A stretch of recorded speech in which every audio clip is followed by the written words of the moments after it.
सुप्रभात बच्चों। आज फिर जागृति पथ, हिंदी जागृति पथ में आप सभी का स्वागत है। और आज मैं कक्षा 12 की हिंदी के काव्य संकलन यानी काव्यांजलि के जयशंकर प्रसाद द्वारा रचित श्रद्धा मनु नामक पाठ का व्याख्या लेकर आया हूं, जो बहुत ही परीक्षा के दृश्य बहुत ही महत्वपूर्ण है। और इसमें जयशंकर प्रसाद ने श्रद्धा और मनु का बीच जो वार्तालाप हुआ, मनु जब हिमालय पर बैठे हुए हैं और श्रद्धा उनके पास जाकर और प्रश्न करती है कि आप कौन हैं, उसी समय का इसमें वर्णन है। तो देखेंगे, क्या देखेंगे कि कौन हो तुम। पहला श्लोक है कि कौन हो तुम संस्कृति जल नदी तीर। तुम कौन हो? संस्कृति माने होता है संसार, जल निधि माने होता है समुद्र, और तीर माने होता है किनारा। कौन हो तुम? ऐसा प्रतीत हो रहा है कि संसार के समुद्र रूपी किनारे पर उसके तरंगों द्वारा फेंके गए एक मणि के समान सुशोभित हो रहे हो, कर रहे निर्जन का चुपचाप। और तुम कौन हो? इस सुनसान स्थान को भी चुपचाप अपने शरीर की कांति की धारा से इसको क्या कर रहे हो? सुशोभित कर रहे हो। अब देखें आगे, कमायनी कहती है मनु से फिर कि मधुर वृषांत और एकांत। तुम कौन हो? तुम मधुर भी हो, विशांत थके हुए भी हो, एकांत और तुम अकेले भी हो, जगत का सुलझा हुआ रहस्य। और कभी कभी आपको देखने पर ऐसा भी प्रतीत होता है कि आप संसार का एक सुलझा हुआ रहस्य है, माने संसार का एक सुलझे हुए पहेली है। एक करुणामय, एक तरफ से आप करुणा से भी युक्त है, सुंदर भी है, मौन माने चुपचाप भी है, और चंचल मन का आलस्य। और आपका मन चंचल है, लेकिन फिर भी इसमें आलसपन भरा हुआ है। यानी कि श्रद्धा कहती है कि इतना सारे गुण एक साथ कैसे हो सकते हैं। अब देखेंगे आगे कि फिर ये श्लोक नंबर 2 हो गया इसमें। अब आगे पैराग्राफ में क्या है? सुना यह मनु ने मधुर गुंजार।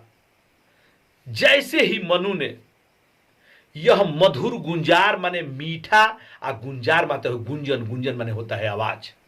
जैसे मनु ने श्रद्धा का ये मीठा आवाज को सुना, मधुकरी सा सब आनंद। श्रद्धा को, मनु को श्रद्धा का ये आवाज, मधुकरी माने होता है भौरा का स्त्रीलिंग यानी भ्रमड़ी। तो बोलेंगे कि जैसे ही मनु ने यह मधुर गुंजन को, आवाज को सुना, तो श्रद्धा का ये आवाज मनु को भ्रमड़ी जैसा आनंद पहुंचाने लगा, भ्रमड़ी जैसा आनंद पहुंचाने लगा। किए मुख नीचा कमल समान। तब मनु जब श्रद्धा की तरफ देख रहे हैं तो क्या देख रहे हैं कि किए मुख नीचा कमल समान। श्रद्धा अपना मुख वैसे नीचा की हुई है जैसे कोई पूर्ण रूप से खिला हुआ कमल झुका होता है। और प्रथम कवि का जो सुंदर छंद और श्रद्धा के मुख से निकला हुआ वह शब्द ऐसे प्रतीत हो रहे हैं मानो किसी प्रथम कवि के द्वारा निकले गए मुख से कोई प्रथम सुंदर छंद ही हो। अब अगला देखिए, एक झटका सा लगा सहर्ष। अब मनु को एक सहर्ष माने होता है खुशी, मनु को एक खुशी का झटका लगा। निरखने लगे लुटे से कौन। इस पंक्ति में थोड़ा सा बड़ा अर्थ है। निरखने लगे लुटे से कौन। मनु श्रद्धा की तरफ वैसे देखने लगे जैसे किसी का धन लुट जाने के बाद वह लुटेरे की तरफ देखता है। गा रहा यह सुंदर संगीत। तब मनु के अंदर यह प्रश्न आया कि आखिर ये कौन है जो इस तरह की संगीत गा रही है, अर्थात इतने मीठी आवाजों में बोल रही है। कुतूहल कुतूहल रसका फिर मौन। कुतूहल माने होता है जिज्ञासा। अब मनु के अंदर जो जिज्ञासा था शांत नहीं रहा, मौन हो गया। यानी कुतूहल रह सका फिर मौन। मनु का जिज्ञासा अब मौन नहीं रह सका, अर्थात मनु श्रद्धा के विषय में जानने के लिए क्या हो गए? इच्छुक हो गए। अब देखेंगे इसका अब इसमें आगे देखें क्या होता है।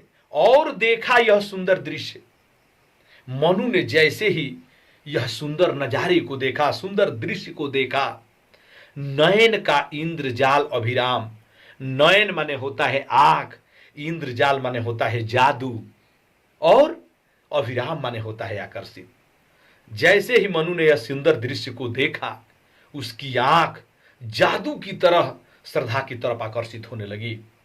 और क्या देख रहा है, कुसुम वैभव में लता समान।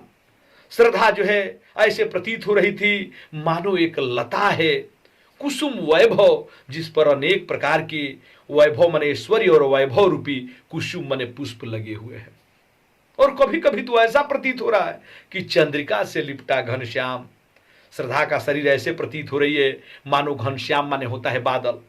श्रद्धा का शरीर ऐसे प्रतीत हो रही है मानो कोई बादल के टुकड़े पर चंद्रिका से लिपटा चांदनी रूपी वस्त्र ही जो है लपेट दिया गया हो। एक बार इसका चारों लाइन बहुत ही महत्वपूर्ण है, परीक्षा में कई बार पूछ चुका है। एक बार और इसका अर्थ देखें कि जैसे ही मनु ने यह सुंदर दृश्य को देखा, मनु की आंख जादू की तरफ, श्रद्धा की तरफ आकर्षित होने लगी, और श्रद्धा का शरीर बिल्कुल लता के समान था, और ऐसा प्रतीत हो रहा था मानो अनेक प्रकार के वैभव और ऐश्वर्य रूपी पुष्प जो है उस पर लदे हुए हैं। और कभी कभी तो ऐसा प्रतीत होता था मानो श्रद्धा का शरीर एक बादल का टुकड़ा है जिस पर चांदनी रूपी वस्त्र जो है क्या हो गया है, लपेट दिया गया हो। अब देखें इसके आगे, हृदय की अनुकृति बाह्य उदार।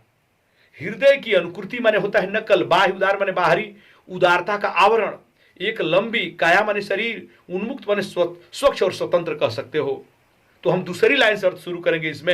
इसमें क्या लिखा है कि हृदय की अनुकृति बाह्य उदार, एक लंबी काया उन्मुक्त। श्रद्धा का शरीर एक लंबी, काया माने होता है शरीर, श्रद्धा की शरीर लंबी, बिल्कुल स्वतंत्र और स्वच्छ है। श्रद्धा की शरीर एक लंबी और स्वच्छ है, और बाह्य उदार, और उसकी उदारता की बाहरी आवरण को देखकर ऐसा प्रतीत हो रहा है मानो उसका बाहरी आवरण उसके शरीर का आंतरिक भाग यानी हृदय का नकल कर रहा हो। आप सुने होंगे गांव में भी लोग बोलते हैं कि जितना काला अंदर से है उतना काला बाहर से है। इसमें यही बात कह रहा है कि जितना श्रद्धा का बाहरी आवरण सुंदर था, ऐसा प्रतीत हो रहा था कि वह उसके हृदय का ही क्या कर रहा था, अनुसरण कर रहा था, नकल कर रहा था। मधुपर्णकृत जो शिशु साल, और कभी कभी ऐसा प्रतीत होता है कि मानो श्रद्धा का शरीर एक साल वृक्ष का शिशु माने बच्चा है। सुंदर वन में पाए जाते हैं साल वृक्ष, सदाबहारी वन। तो कह रहा है कि कभी कभी ऐसा प्रतीत होता है कि मानो श्रद्धा एक साल वृक्ष की बच्चा है जो बसंत ऋतु के हवा के साथ खेल रही है। मधु माने होता है बसंत ऋतु, और पवन माने हवा होता है, कीड़ित माने खेलना।